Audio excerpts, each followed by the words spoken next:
The drawing room was packed with guests. Irene sat in a corner, dressed in a crimson bridal outfit, her eyes lowered. Suddenly, she felt someone watching her. She slowly lifted her eyelids, and there stood Adam. Even amidst the crowd, his gaze was fixed only on Irene. Irene's cheeks flushed crimson. She quickly looked down, but her heart would not stop racing.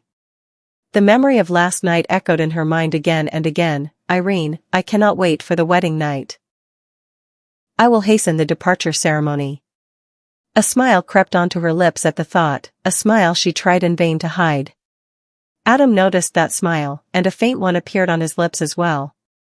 When Irene stole a glance at him, he said something with just his eyes. Irene turned red to the tips of her ears. That was the exact moment when Sarah's eyes fell upon Irene's smiling face. A bitter spark flickered in Sarah's eyes, and the next moment, she announced to the entire room. Sister, now you should arrange the dowry so the departure can happen quickly. We have given you our hard-earned son, and she wasn't going to stop there. She began counting each item on her fingers, fridge, washing machine, car, furniture, as if reading a market list. Irene looked at her parents, and her heart sank. Her father, Thomas, had lowered his head. Her mother, Susan, sat with her hands in her lap. Both listened in silence. Irene could no longer sit still. She quietly rose and headed for the door. On the rooftop, the cold night air touched her face, and the tears she had been holding back burst forth. She covered her mouth with her shawl and leaned against the wall. Footsteps approached from behind. She quickly wiped her tears. Irene. It was Adam's voice. She did not turn around, but Adam came closer. Without a word, he wrapped his arms around her from behind. Irene's hands instinctively went to his arms, and she broke down sobbing. After a while, she whispered, Adam, my mother and father don't have that much money. The list your mother recited, bringing all those things is beyond their means. Adam turned her toward him, wiped her tears with his thumb, and said, Irene, I married you, not your dowry. Forget everything my mother says. Irene breathed a sigh of relief. But the next moment, when she looked up, she froze. There was something in Adam's eyes she had never seen before, a strange pull, a deep yearning that could no longer be hidden. Irene's heart grew restless. She wanted to look away, but Adam's grip did not loosen. Let's go downstairs, there are guests, she managed to say with great difficulty. A faint smile appeared on Adam's lips, but his eyes remained the same. Irene lowered her gaze and moved toward the stairs. Behind her, she could feel Adam's eyes on her, and she knew. Tonight was still very long. The night had grown deep, but the light in Irene's room was still on. She sat on the bed, replaying the scene in the drawing room where her father had bowed his head before everyone. She could bear it no longer. She rose and walked quietly to her mother's room. Susan was sitting on the bed, praying the rosary. Seeing her daughter enter with such a sorrowful face, she set the rosary aside, drew Irene close, and said in a trembling voice, Mother, I don't want any dowry. Please tell Father to clearly refuse Adam's family. We cannot give all those things. Susan let out a cold sigh, placed her hand on Irene's head, and said, Don't be foolish, Irene. Dowry is a daughter's honor. It is not a market list we can cut as we wish. In our society, if a girl goes to her in-laws empty-handed, she hears taunts at every step. I don't want my daughter to ever be considered less.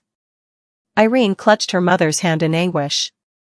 But Mother, Adam himself told me they don't want anything. He is marrying only me. A bitter smile appeared on Susan's face. Adam may say so, but will his mother agree? You saw Sarah's temperament with your own eyes. She was counting each item on her fingers. She will never agree without a dowry. And if we don't give the goods, she will make your life a living hell. Irene listened to her mother's words, and her heart sank. She opened her lips to say something, but the words would not come. Her gaze fell through the window to the old sofa in the courtyard where her father often sat. She remembered his helpless eyes, fixed on the ground as Sarah recited her demands. She knew that her father's government pension and savings were not enough to arrange a fridge, washing machine, and car all at once. Her father's silent helplessness was eating her up inside. She thought, the price of her happiness was forcing her elderly father to gamble away his white-haired dignity. A deep silence filled the room, broken only by the soft hum of the ceiling fan. Susan saw Irene's downcast, wilted face, and her own eyes grew moist. But she was helpless, because she knew that before a woman like Sarah, she could not send her daughter empty-handed. Irene rose silently and returned to her room. In the darkness of the night, her sorrow deepened, and she felt that Adam's loving reassurance had become very small in the face of Sarah's bitter demands. Lying on her bed in the dark, Irene stared at the ceiling. Sleep was far from her eyes. Her mother's words and her father's bowed head pounded on her mind like hammers. She tossed and turned on the pillow, and amidst this torment, a path emerged in her mind. She decided she could not stand by and watch her father's white-haired dignity be destroyed. Tomorrow, after college, she would speak to the 7th Avenue Academy.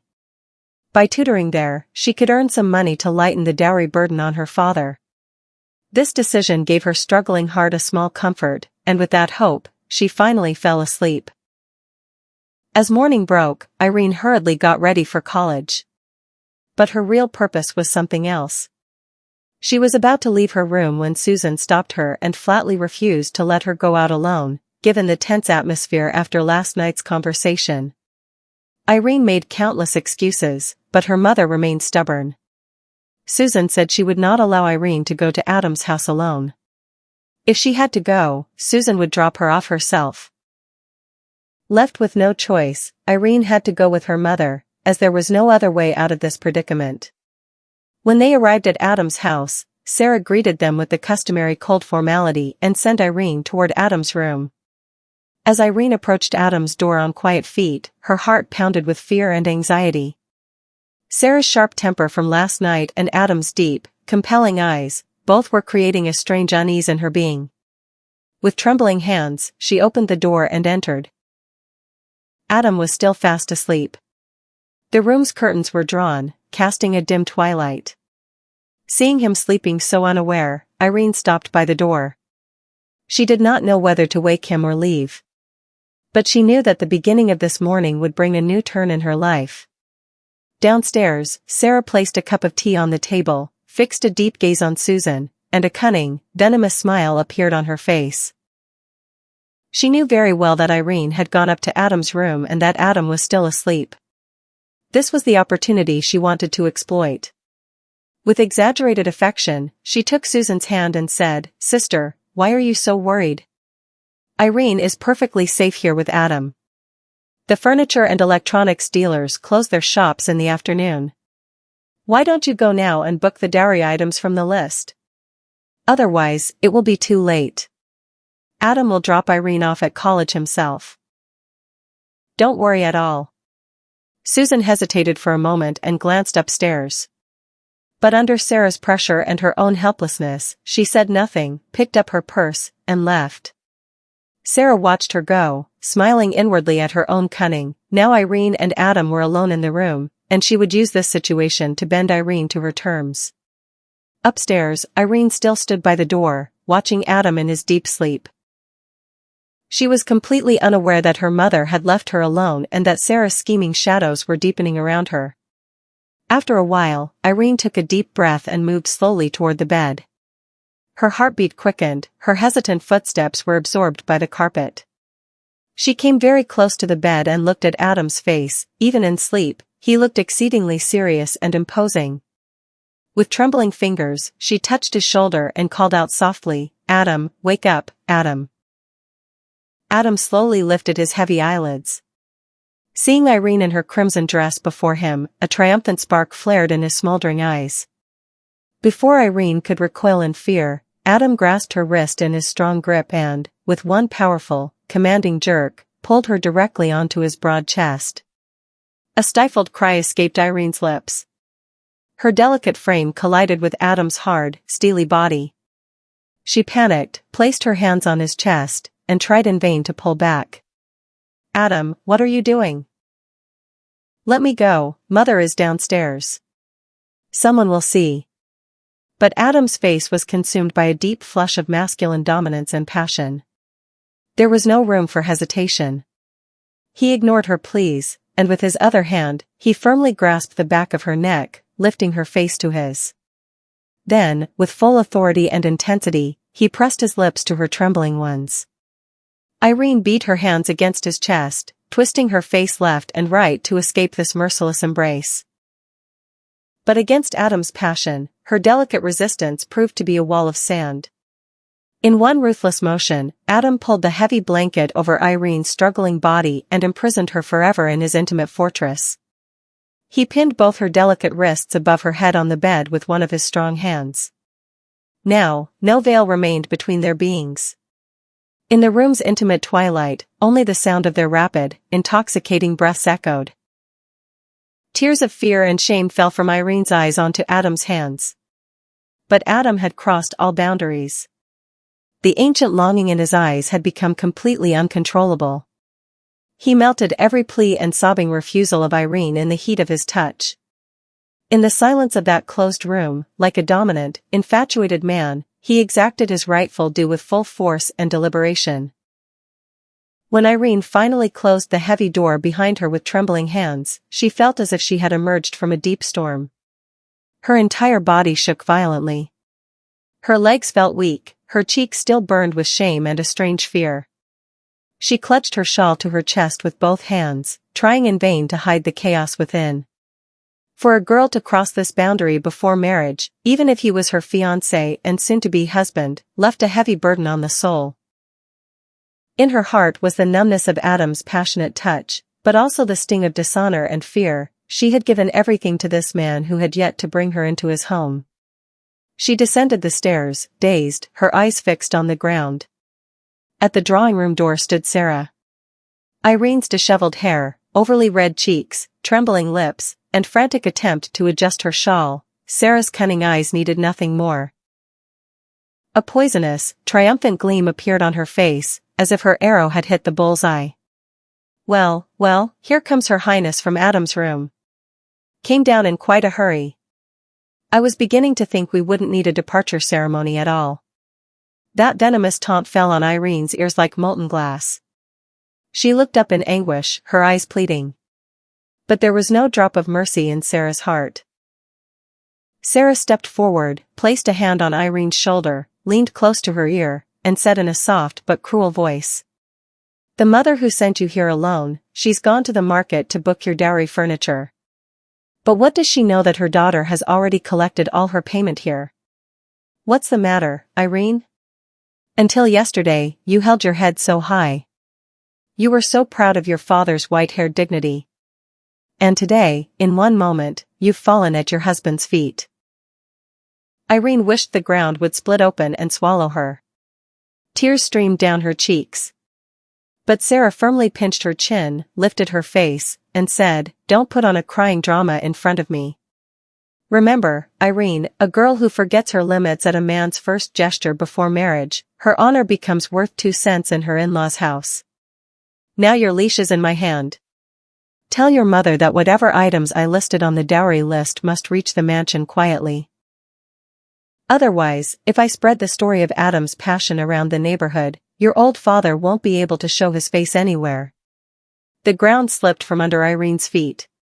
She could not stay in this suffocating atmosphere a moment longer. She pulled her face free from Sarah's grip and ran like a madwoman through the lawn, toward the main gate. Her tears soaked her shawl, and she just wanted to hide within the 4 walls of her own home. She had only reached the street corner when a fast car pulled up behind her. Adam stepped out and blocked her path.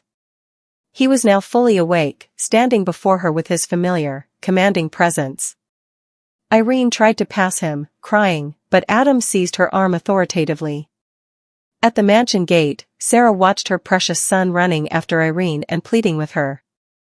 Her face contorted with intense anger and fury. Her fists clenched, and she burned inside to see her hard-earned son bowing before a poor girl's daughter. Ignoring his mother's anger, Adam forcibly seated Irene in the front seat of the car, took the driver's seat himself, and drove toward the college. Inside the closed car, Irene hid her face in her hands, her sobs unstoppable. Adam steered with one hand and placed the other on her trembling knee. In an extremely gentle, reassuring, yet captivating tone, he said, "Stop it, Irene. Enough of this crying. Why are you letting this consume your mind? We are engaged. In a few days, we will be married. Between husband and wife, this is perfectly normal and natural. You have committed no sin that you should punish yourself like this." Irene lifted her tear-streaked face. Her eyes were red. "Adam, your mother, the things she said downstairs have killed my soul. How will I ever face you again?" A deep, masculine smile appeared on Adam's lips. He stopped the car to the side, turned toward her, and let his smoldering eyes roam over her entire being. His gaze fell on her cheeks, still warm with shame, and then on the mark on her neck, the mark he himself had left minutes ago. He cupped her chin and said in an utterly candid, admiring tone, "Let my mother say what she wants, Irene. The truth is, your innocent, graceful presence is enough to drive any man wild.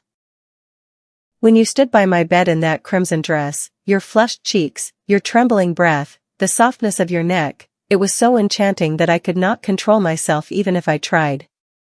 Your sculpted body and supple frame are my possession, and I will not listen to anyone about my right." Adam's open praise of her body and the reminder of his touch made Irene's entire being burn with intense modesty.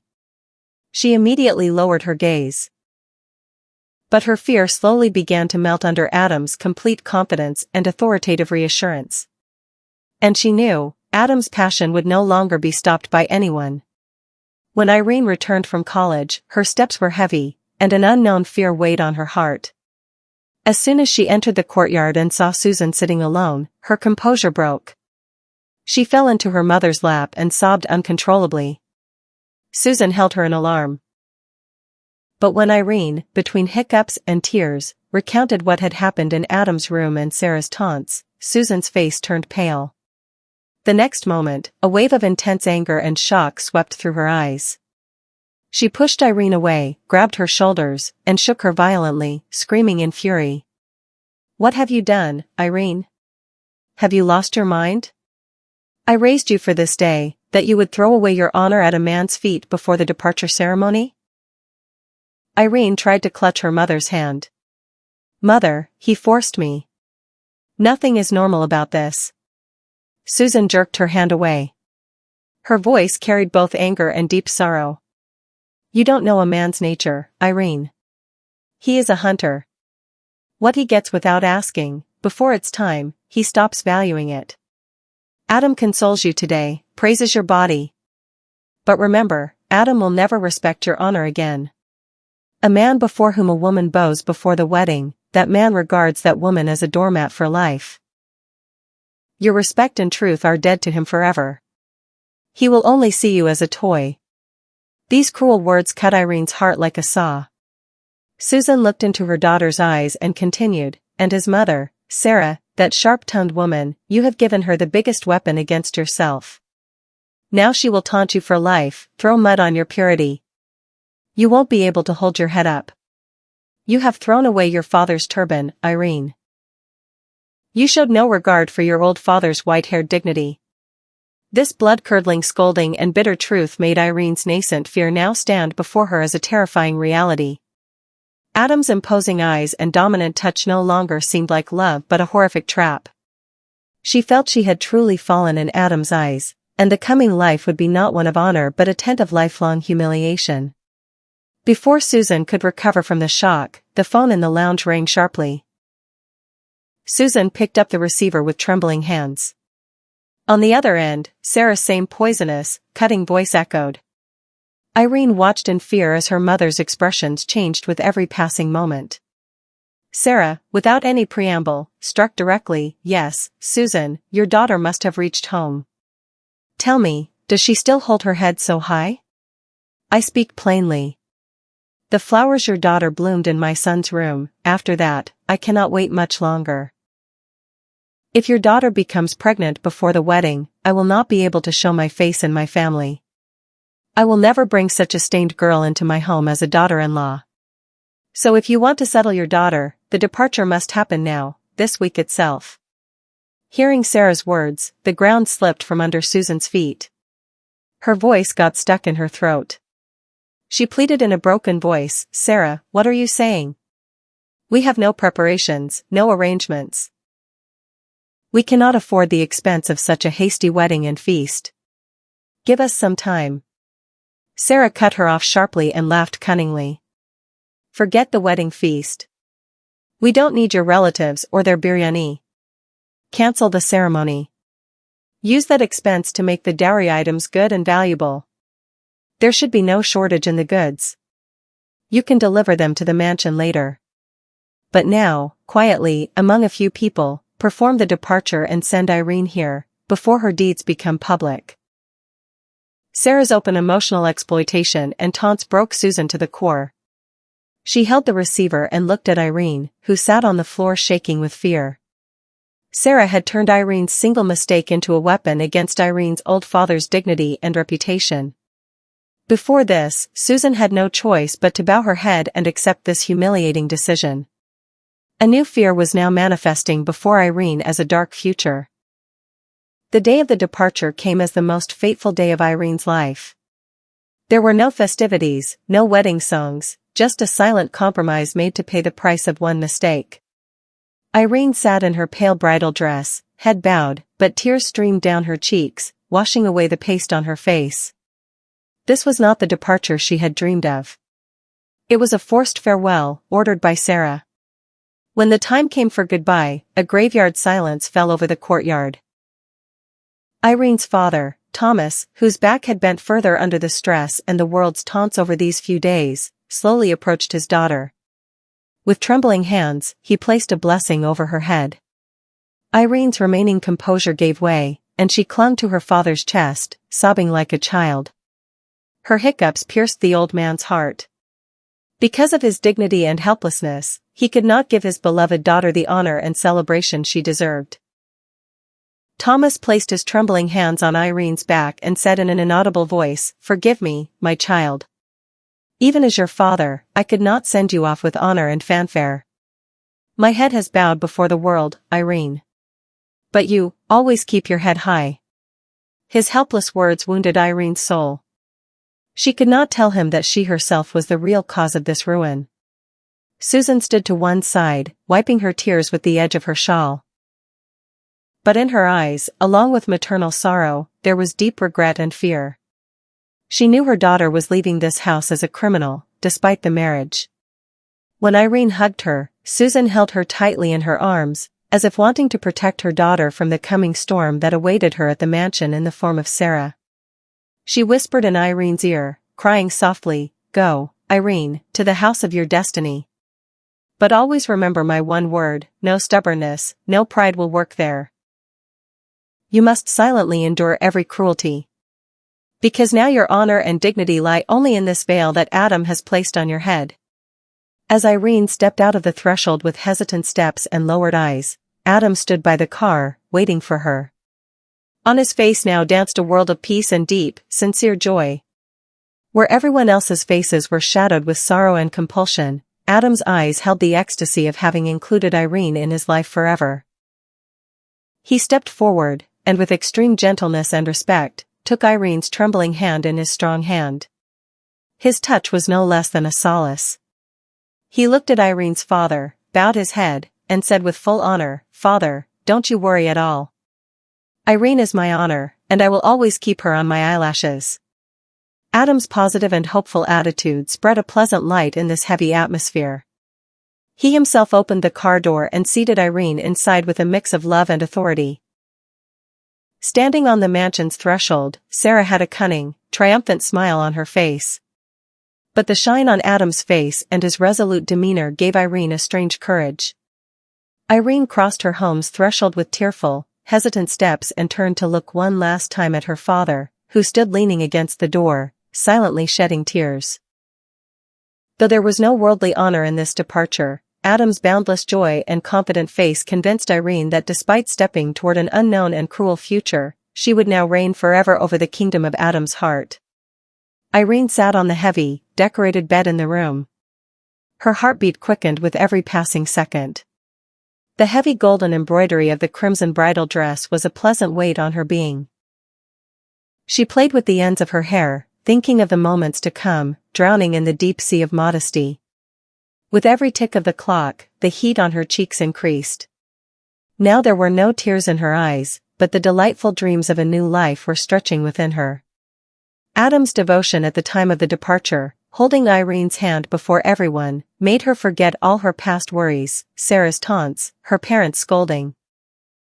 Her innocent heart was just waiting for her beloved's special moments, his devoted touch, his love. A faint sound of the door handle turning made Irene nervously pull her veil lower. Adam entered slowly, but there was no restlessness or haste in his steps. Irene's heart began to leap in her chest. She had thought Adam would take her into his arms immediately. But Adam, with extreme indifference, unbuckled his sherwani buttons and tossed it onto the back of a sofa. A suffocating, terrifying silence filled the room. Adam's cold attitude began to cut Irene's heart. She writhed inside at this indifference. Summoning courage, she slowly slid her veil aside and looked at Adam with uncertain eyes. He was now lighting a cigarette, and in his half-closed eyes was a tyrannical fury. Adam, Irene's trembling voice could not break the silence. Adam did not even turn to look at her, as if she did not exist in the room. When this deadly silence became unbearable, he finally exploded. He crushed the cigarette brutally into the ashtray and pounced like a lion toward the bed. His face now bore a savage form of masculine dominance, with no trace of love. Seeing this terrifying form, Irene pressed herself against the headboard, her entire body trembling. Adam picked up a Bible wrapped in cloth from the side table, brought it before Irene, and placed it on her head. Irene's eyes widened with fear. Adam gritted his teeth and said in a low, iron-hard voice, "Swear on this holy book, Irene. Tell me, the girl who forgets her limits at her fiancé's mere gesture before marriage, how can she not bow before someone else tomorrow?" Irene felt as if the sky had fallen. Her tears boiled over, and she began to sob violently. "Adam, for God's sake, don't say that. I'll die." Her voice was lost in hiccups, her lips trembling. She tried to grasp Adam's knees, but he pulled his legs away. This accusation against her character was shredding her soul. She writhed and said, "I was your fiancé, Adam. You were my husband. I only trusted you. I am pure, Adam. I swear by God, I swear by this holy book, I have committed no sin." She swore again and again. Her color had turned pale, and her tears fell near Adam's feet. Adam took a deep breath. Irene's frantic crying, her writhing, her sincerity, it penetrated some corner of Adam's heart. He became convinced that Irene was truthful. Her tears were not false. But with this conviction, the tyrant within Adam awoke. Certainty appeared in his eyes, but no softness. Instead, a strange passion emerged. He respectfully placed the Bible back on the side table and moved toward Irene. She wiped her tears in fear. But before she could understand anything, Adam brutally grasped her crimson, heavy dress, pulling her toward him. He came very close, but there was no sweetness of love in this proximity. Adam's touch had a savagery and madness that terrified Irene. He exerted his complete control over her delicate being, and his manner was so brutal and intense that a painful scream escaped Irene's lips. In the room's twilight, Adam's passion rained down on Irene like a storm. Her screams hit the bedroom walls and died. But Adam's hands did not stop. Throughout this process, Irene felt no desire, no love, no respect from Adam. Instead, she felt a strange, horrifying revenge. It seemed as if Adam hated her intensely, as if he was punishing her for bowing to him too early. For expressing his masculine hatred and superiority, he had found no better way than the intimacy of the wedding night. Irene kept sobbing under his passionate and vengeful touch. Her every hope had now transformed into an endless, terrifying fear. It was the last hours of the night, and deep silence reigned over the mansion's walls. Irene lay lifeless on the bed after passing through the terrifying, soul-consuming touch of the night. But the turmoil in her heart did not let her sleep. She had always been faithful to her prayers, and today her soul desperately needed to prostrate before her Lord to lighten itself. She gathered her aching body and stepped out of the room to perform her ablution. The cold night air touched her being, making her feel the need for warm water. She was walking slowly through the corridor toward the kitchen when soft whispers from near the living area stopped her in her tracks. The voices were of Sarah and her daughter, Alice. In the dimness, their venomous conversation began to fall on Irene's ears like molten glass. Alice held a tea mug and laughed cunningly. "Mother, tell me the truth. The story we fed to brother before sending him to the room, what was the result?" I passed by the upstairs room. Irene's screams were coming all the way down. Brother looked mad with anger. Sarah's face lit up with a dark, triumphant smile. She straightened the edge of her shawl and replied, "You saw? Your mother's move worked." Adam came upstairs growling like a lion. I poured such poison into his ear that all his masculine pride awoke. I told him clearly, "A girl who can bow at your mere gesture before marriage, how can you trust her character?" Alice laughed in approval. "But mother, Adam is blindly trustful of Irene." "How did he agree so quickly?" Sarah smirked. "How could he not?" I repeated to him the old story about Kevin, remember? 2 years ago, when Irene was coming home from college and that neighborhood bully Kevin tried to stop her and hand her a letter. Adam only knew that some boy had harassed Irene, and that Irene had cried and told her father. But I presented that story with such spice before Adam that the ground slipped from under his feet. I told Adam that Irene was actually in a relationship with this Kevin, that we had seen her laughing and talking with him alone. And when the matter started to come out, she put on an innocent crying act. Irene's body began to shiver. She forgot her need for ablution and warm water and ran madly up the stairs, back toward her room. The revelation of her mother-in-law's and sister-in-law's filthy conspiracy had created a strange courage and frenzy in her. She burst into the room. Adam was still on the bed, half reclined, his hand on his forehead, lost in deep thought. Irene shook his arm without hesitation. Tears of genuine anguish, not fear, flowed from her eyes. She said in a trembling voice, "Adam, for God's sake, listen to me. The fire of suspicion you are burning in, the humiliation with which you tormented me tonight, it's all a big lie. Your mother and sister are downstairs, laughing. They say they filled your ears with the Kevin story. They lied to you that I am immoral. Adam, please believe me." Adam listened to Irene's plea. A wave of anger and irritation passed over his serious face. He jerked his arm free from Irene's grasp, fixed his smoldering eyes on her face, and said coldly, "Enough, Irene. Control your tongue. Last night you confessed your guilt and cried, claiming your rights. Now you are leveling false accusations against my old mother and my sister, to prove your purity. You want me to doubt their love and sincerity, who raised me with honor since childhood. I am not going to fall for your cunning."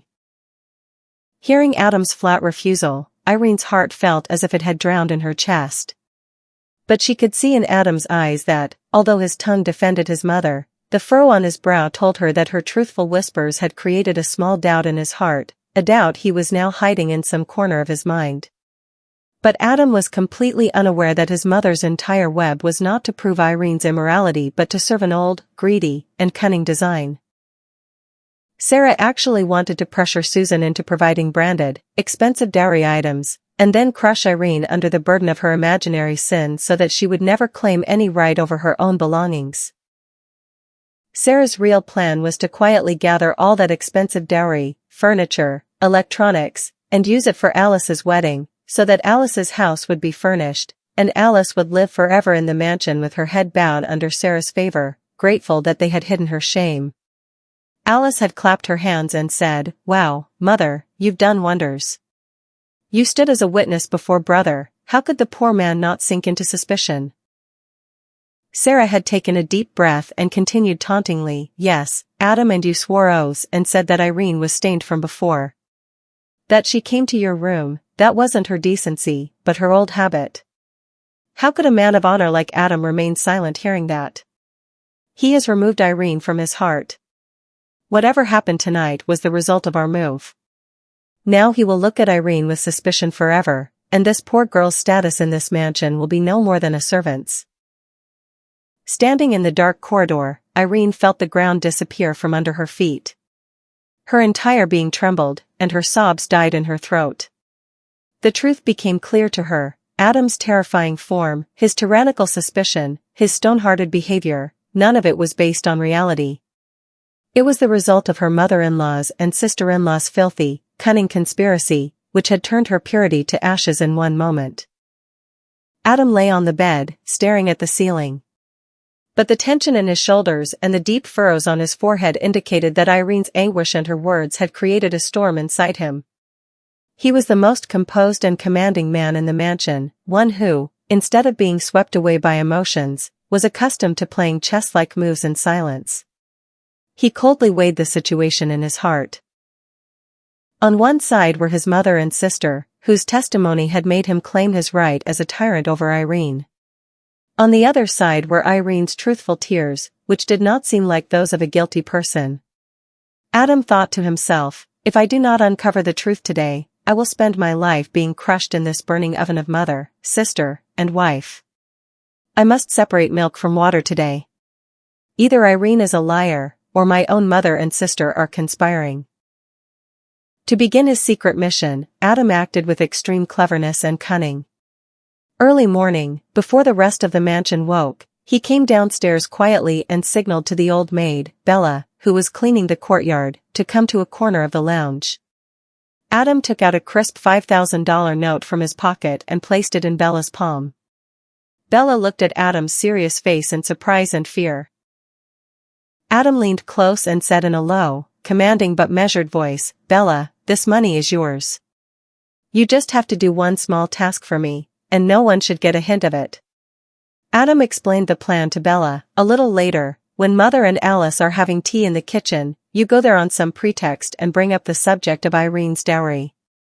Just say that you've heard Irene's dowry is very expensive, that Susan has bought all branded goods. When you start this conversation, my phone will ring on your mobile. You just have to answer it silently and hide your phone somewhere in the kitchen, behind a counter or behind a utensil near Mother, so that I can sit in my room and hear every word they say. Adam's cunning but intelligent method was ready to turn the tables. He knew that if there was any greed in his mother's and sister's hearts regarding Irene's dowry, or if the truth of the Kevin story was something else, their real nature would be fully exposed before him. And if Irene had lied that morning to save herself, the truth would also be revealed forever. Adam went back to his room after briefing Bella. His phone awaited the truth that would change the direction of this mansion. As evening shadows deepened, Adam's car stopped at the main gate of the mansion. When he stepped out, instead of his usual composure, his face bore a terrifying anger and intense displeasure. His eyes were smoldering, his jaw clenched tightly, as if he was barely controlling the boil within him. He entered the lounge with heavy steps. Irene sat as usual in a corner, cowering. Her face was pale, her eyes swollen. Adam cast a deep gaze at her trembling being and understood in an instant what his mother and sister must have done to Irene in his absence, how they must have pierced her with arrows of taunts. Adam had barely sat on the sofa when Sarah emerged from the kitchen with a feigned concern on her face, approached Adam, and immediately got to the point. You've come, my son. I've been waiting for you since morning. Tell me, did you speak to Irene's mother? What did she say? When is that branded dowry goods reaching the mansion? I've already told Alice's in-laws that our daughter-in-law's expensive goods are about to arrive. Adam looked at his mother with burning eyes. A cold, bitter smile appeared on his lips. He leaned back against the sofa and replied in an extremely sharp, commanding voice, I will not take a single penny of dowry from Irene's parents, Mother. I have flatly refused Susan, we don't want any goods, and they should not make any wedding preparations. Hearing this, the ground slipped from under Sarah's feet. Her face turned red with anger, and she writhed. What are you saying, Adam? Have you lost your mind? You own such a big mansion, and you will keep a poor girl's daughter here without any dowry? What will people say? And that goods, I mean, the things that were to come, why won't they come? You talk to them. You know very well about your daughter's deeds, and still you are being so soft? She kept insisting on the dowry, and her greed was clear in her voice. Adam took a deep breath, made his voice even harder and more commanding, and struck directly, "Since I am Irene's husband, the will in this house will be mine and mine alone. No one else's. And mother, I am surprised to see that you are more interested in Irene's dowry than in my wife's honor or my in-laws' respect. Your words clearly suggest that you have some special purpose behind Irene's dowry, a purpose that will remain unfulfilled if it doesn't come." Hearing Adam's direct and open retort, Sarah trembled with rage. Fear that her secret might be exposed, and greed, now emerged in the form of terrifying anger. She flared up, beating her chest and putting on a theatrical act. "Oh, Adam, you are accusing your own old mother. Whatever I did for your honor.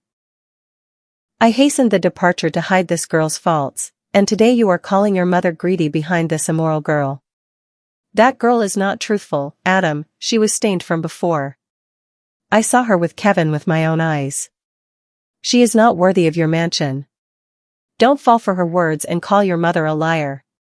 She was making up all kinds of lies and acting victimized to prove her point." But Adam was no longer the Adam who fell for her stories. He had heard all their cunning conversation with his own ears through Bella's phone. He paid no heed to his mother's loud voice and false theatrics. With extremely cold, indifferent eyes, he looked at Sarah, rose from the sofa, gently but firmly took Irene's arm, and led her toward the upstairs room. His demeanor was a strong slap on Sarah's face. She stood in the courtyard, boiling with anger and defeat. For the first time, Irene saw in Adam's commanding presence a shelter for herself. The upstairs portion of the mansion, which Irene had decorated with great delicacy and taste, had become her own separate world.